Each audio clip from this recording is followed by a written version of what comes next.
So guys, this is the last lecture on science technology. Here I will cover some little tidbits.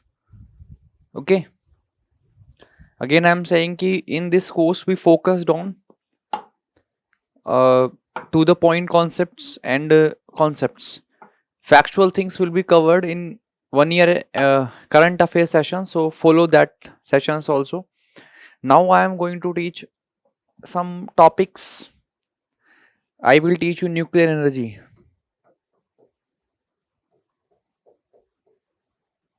Okay. So in nuclear energy, there are two concepts we will discuss: nuclear fusion and nuclear fission. ठीक है. In nuclear fusion क्या हो रहा है, दो nucleus combined होके बड़ा nucleus बना रहे हैं, और न्यूक्लियर फिजन में क्या हो रहा है, बड़ा न्यूक्लियस टूट के दो छोटे न्यूक्लियस में बन रहा है. तो these two concepts must be remember कि फ्यूजन में टूट रहा है, फ्यूजन में फ्यूज हो रहे हैं, जुड़ रहा है, फिजन में टूट रहा है. और न्यूक्लियर फ्यूजन की जो रिएक्शन है वो नेचुरली अकर होती है. ठीक है. And it is a naturally occur होती है, और यही न्यूक्लियर फ्यूजन ही सोर्स है एनर्जी ऑन स्टार्स. यही सोर्स है एनर्जी ऑन स्टार्स. ठीक है. रिलेटिवली इसमें कम रेडियो एक्टिव एलिमेंट निकलते हैं, और इस रिएक्शन को होने के लिए बहुत ही हाई टेम्परेचर की जरूरत है. बहुत ही हाई टेम्परेचर की जरूरत होती है. दैट इज वाई अर्थ पे जनरली ये रिएक्शन नहीं मिलती है. कम रेडियो एक्टिव एलिमेंट्स रिलीज होते हैं, नेचुरली अकर होती है, और हाई टेम्परेचर पे अकर होती है. फ्यूज हो जाते हैं दो न्यूक्लियस और एक बड़ा न्यूक्लियस क्रिएट होता है. न्यूक्लियर फिजन में क्या हो रहा है कि एक बड़ा न्यूक्लियस टूट रहा है दो छोटे न्यूक्लियस में. एक बड़ा न्यूक्लियस टूट रहा है दो छोटे न्यूक्लियस में, और जितने भी न्यूक्लियर एनर्जी रिएक्टर्स हैं वो प्रेजेंट टाइम में इसी कॉन्सेप्ट पे काम करते हैं. ठीक है. तो फिजर मटेरियल बात करेंगे वो यूरेनियम है. इंडिया में थ्री स्टेज रिएक्टर सिस्टम है. 3 स्टेज रिएक्टर सिस्टम है. फर्स्ट स्टेज में we use uranium, but in final stage we will use thorium. तो अभी थोरियम पे काम चल रहा है. मोनाजाइट जो क्या बोलते हैं सैंड है केरला कोस्ट पे, वो इसमें बहुत ही इफेक्टिव है. वहाँ पे थोरियम मिलता है, तो उसको हमें यूज़ करने की बात चल रही है, लेकिन अभी तक वो प्रोसेस में ही है, फाइनलाइज नहीं हुआ है. तो 3 स्टेज की बात हो गई है, यूरेनियम की बात हो गई है, थोरियम की बात हो गई है. ठीक है. एक क्रिटिकल पॉइंट वाला टॉपिक और समझ लो. इसमें ज़्यादा रेडियो एक्टिव एलिमेंट्स होते हैं, सिक्योरिटी की ज़्यादा जरूरत होती है. ठीक है. और IAEA है, ये न्यूक्लियर जो पावर प्लांट्स हैं उनको कंट्रोल करती है, क्योंकि इनका मिसयूज हो सकता है न्यूक्लियर वेपन बनाने में. ठीक है. याद रखना यूरेनियम का 238 फिजिबल मटेरियल नहीं है, 235 होता है. और 238 से 235 के लिए आपको पहले एनरिच किया जाता है, एनरिचमेंट किया जाता है. कम एनरिचमेंट लेवल पे उसे एज ए फ्यूल यूज करते हैं, पर अगर एनरिचमेंट ज़्यादा करते हैं तो वो एक यूज कर सकते हो, उसको वेपन की तरह यूज कर सकते हो. सो दिस ऑर्गेनाइजेशन, जिसका इंडिया भी पार्ट है, ठीक है, international atomic energy association. So ये एटॉमिक एनर्जी को कंट्रोल करती है, और very very important organization. India it's a part of it. थोड़ा सा बताऊंगा, क्रिटिकल पॉइंट भी कॉन्सेप्ट समझाऊंगा थोड़ा सा. क्रिटिकल पॉइंट, तो क्रिटिकल पॉइंट क्या होता है कि सिंपल सी बात है कि फिजन शुरू करने के लिए आपको बॉम्बार्ड करने पड़ते हैं न्यूट्रॉन्स बॉम्बार्डमेंट होता है. ठीक है. तो क्रिटिकल पॉइंट के लिए आपको न्यूट्रॉन्स क्या करने पड़ते हैं, बॉम्बार्ड करने पड़ते हैं. जब आप न्यूट्रॉन्स बॉम्बार्ड करोगे तो रिएक्शन में भी कुछ न्यूट्रॉन्स निकलेंगे. ठीक है. अगर मान लीजिए कि ये न्यूट्रॉन्स, जितने न्यूट्रॉन आपने बॉम्बार्ड किए उतने ही न्यूट्रॉन यहाँ पे बन गए वापस, तो फिर से ये न्यूट्रॉन अगले जो न्यूक्लियस है उसको तोड़ने में काम आते रहेंगे. तो इस तरह की जो रिएक्शन है उसको बोलते हैं हम लोग क्रिटिकल पॉइंट की, जितने न्यूट्रॉन बॉम्बार्ड किए थे उतने ही बन रहे हैं, ज़्यादा बन रहे हैं तो अपर क्रिटिकल है, और अगर कम बन रहे हैं तो अंडर क्रिटिकल है। अंडर क्रिटिकल में क्या होगा, रिएक्शन रुक जाएगी थोड़े टाइम के बाद में। अपर क्रिटिकल में क्या होगा, बहुत ज़्यादा विस्फोट हो सकता है, कंट्रोल करना मुश्किल हो जाएगा, लेकिन जो क्रिटिकल पॉइंट है वो में कंट्रोल चलता रहेगा। ठीक है, इसके साथ ही मैं थोड़ा सा हाइड्रोजन एनर्जी की भी बात करूंगा, ग्रीन हाइड्रोजन की बात करूंगा। ग्रीन हाइड्रोजन की भी बात करूंगा। ठीक है, तो हाइड्रोजन को भी एज ए फ्यूल हम यूज कर सकते हैं। हाइड्रोजन को भी क्या कर सकते हैं, एज ए फ्यूल यूज कर सकते हैं। इस तरह का इलेक्ट्रोड्स होंगे, तो as a fuel you are entering H2, और ठीक है, एंड दिस H2,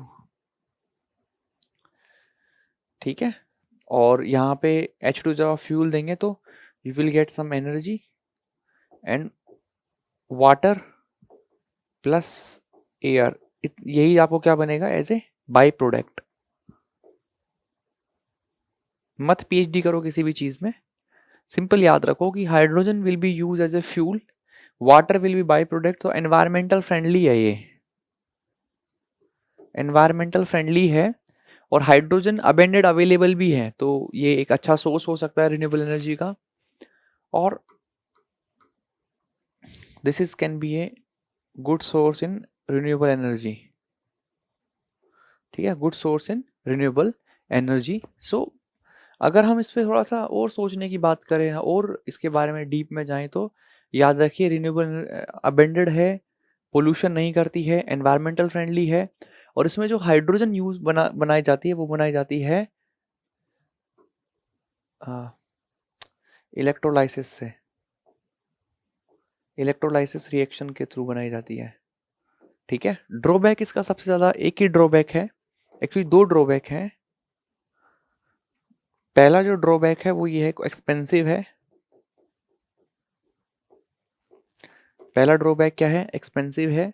और जो दूसरा ड्रॉबैक है, पहला ड्रॉबैक क्या है, एक्सपेंसिव है, और इसका जो दूसरा ड्रॉबैक है वो ये है कि जो हाइड्रोजन प्रोड्यूस समटाइम करने में क्या होता है कि आपको वो लग जाता है, क्या बोलते हैं उसे हम,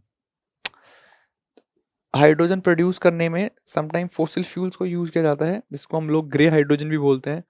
तो वहाँ से ऑलरेडी पोल्यूशन हो चुका होता है, तो फिर हाइड्रोजन को एज ए फ्यूल यूज करने में जो पोल्यूशन नहीं होता है उससे फर्क नहीं पड़ेगा, पोल्यूशन तो हो ही जाएगा इन हाइड्रोजन को प्रोड्यूस करने में समटाइम्स। बट ग्रीन वाले पार्ट में ऐसा नहीं होता है, ग्रीन वाले पार्ट में जो हाइड्रोजन है वो भी प्रोड्यूस की जाएगी, किससे, रिन्यूएबल एनर्जी सोर्सेस से। ठीक है, next I will talk about, energy हो गई है, quantum computers.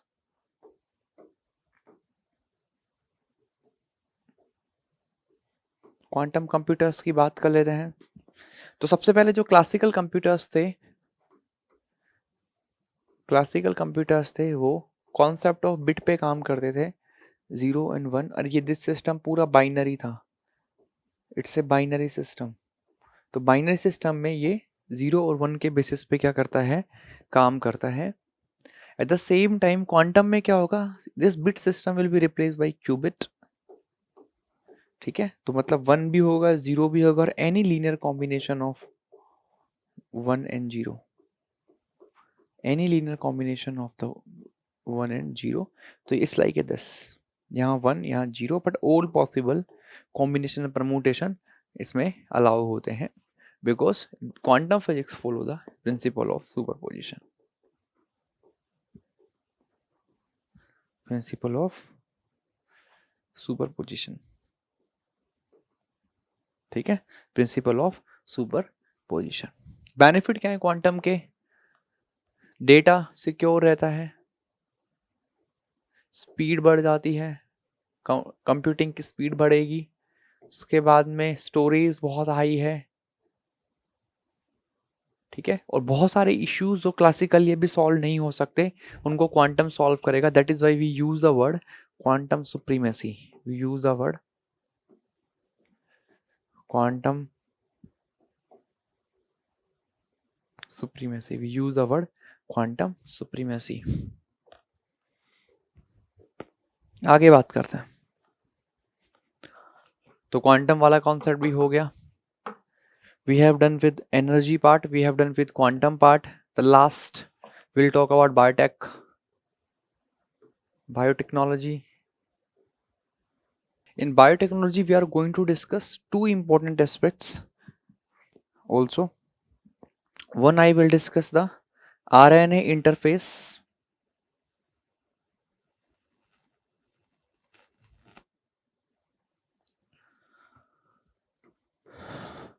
RNAi, or you can say RNA interference. RNA interference. In RNA interference का को हम क्या करते हैं कि we are controlling the gene expression, ठीक है, थ्रू द RNA. तो we are controlling the gene expression through the RNA. तो फॉर एग्जाम्पल सपोज दैट कि देयर इज ए प्लांट. मान लीजिए कि ये कोई प्लांट है, मान लीजिए कि ये कोई प्लांट है और इस प्लांट में मान लीजिए कि कोई पेस्ट लग जाता है. तो इस पेस्ट में ही हम क्या कर सकते हैं, कुछ ऐसे RNA को चेंज कर सकते हैं. RNA जो इंटरफेरेंस जो टेक्नोलॉजी है, RNA इंटरफेरेंस टेक्नोलॉजी में we are controlling the gene expression. और इस जीन, देखो जीन एक्सप्रेशन है वही आपके एक पर्टिकुलर एक्शन के लिए अवेलेबल होता है. आप जो भी एक्सप्रेस करते हैं, आप कुछ प्रोड्यूस करते हैं, आप कुछ बिहेवियरल शो करते हैं, तो वो जीन एक्सप्रेशन होता है. We are controlling this gene expression through the RNA. ठीक है, उस और RNA को कंट्रोल करके जीन एक्सप्रेशन को अगर हम RNA से कंट्रोल करते हैं तो RNA, तो उससे क्या होता है कि हम डिजायर रिजल्ट पा सकते हैं. अगर मैं एग्रीकल्चर में बोलूँ तो एग्रीकल्चर में जो अपने आप में, मतलब हम मान लीजिए कि भाई ये एक पेड़ है और इस पेड़ में हम अलग से पेस्ट नहीं देना चाहते. मान लीजिए कि अलग से हम इसमें पेस्टिसाइड नहीं छिड़कना चाहते, और पेस्टिसाइड नहीं छिड़कना चाहते तो हम चाहते हैं कि पेस्ट को दूर भेजने, मतलब जो कीड़ा इसके ऊपर लगा है वो कीड़े को ये पेड़ अपने आप से ही मतलब टैकल कर ले. तो हम चाहते हैं कि इसके अंदर ऐसा एक्सप्रेशन क्रिएट हो जाए कि ये पेड़ खुद ही पेस्टिसाइड की तरह काम करे. तो ऐसे में किया जा सकता है किससे, RNA इंटरफेरेंस से ऐसा किया जा सकता है. ठीक है, मतलब ये समझ लो कि ये जो एंटीबॉडीज बना देगा इसके अंदर. ठीक है, final thing I would like to discuss is CRT technology. CART technology.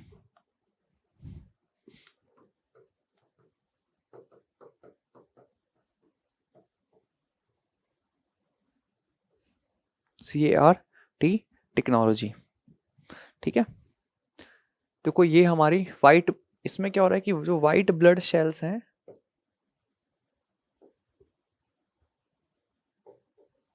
सबसे पहले तो ये कैंसर को प्रिवेंट करने के लिए होता है. ये कैंसर को प्रिवेंट करने के लिए होता है. इसके अंदर क्या होता है कि आप जो वाइट ब्लड सेल्स हैं और उसमें भी जो टी सेल्स हैं, आप PhD मत करो कि वाइट ब्लड सेल और ये क्या है. तो वाइट ब्लड सेल के अंदर जो टी सेल्स हैं उनको जेनेटिकली मॉडिफाई इस तरह से किया जा सकता है कि वो कैंसरियस सेल को क्या कर सकती हैं, खत्म कर सकती हैं. वो क्या कर सकती है, कैंसरियस सेल को क्या कर सकती हैं, खत्म कर सकती हैं. तो ये क्या है, CART टेक्नोलॉजी है. ठीक है,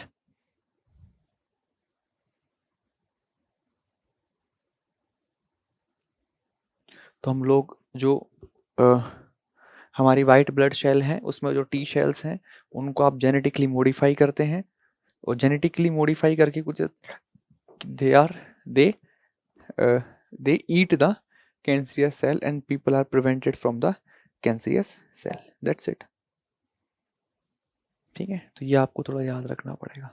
वाइट ब्लड सेल का पार्ट है टी सेल. टी सेल्स को जेनेटिकली मॉडिफाइड करके हम कैंसरियस सेल से को ख़त्म करने के लिए इसको यूज़ करते हैं. और this is the CRT technology. तो ये दो टॉपिक और मैंने डिस्कस किया, RNAi इंटरफेरेंस टेक्नोलॉजी और CART टेक्नोलॉजी. ठीक है.